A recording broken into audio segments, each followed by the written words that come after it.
जनमित्र पत्रकार न्यूज चॅनेलला सबस्क्राइब करा आणि ताज्या बातम्यांसाठी बेल आयकॉन दाबा।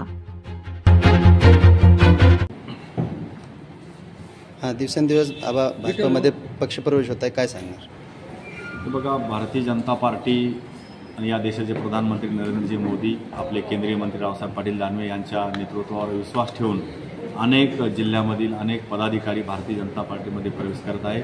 निश्चितच जे काही 2014 ते 2024 पर्यंत जो काही आपल्या या जालना लोकसभा मतदारसंघाचा विकास झाला, या विकासाकडे बघून सर्व पदाधिकारी नवीन युवक भारतीय जनता पार्टीमध्ये प्रवेश करत आहेत। आणि आज जो काही 72 कोटी रुपये खर्च करून पाणी पुरवठा योजनेचं उद्घाटन होणार होतं माननीय केंद्रीय मंत्री रावसाहेब पाटील दानवे यांच्या हस्ते, काही कारणामुळे ते 13 तारखेला होणार आहे म्हणून आजचा पाणी पुरवठ्याच्या उद्घाटनाचं जो काही वेळ होती ती परवा म्हणजे 13 तारखेवर गेलेली आहे।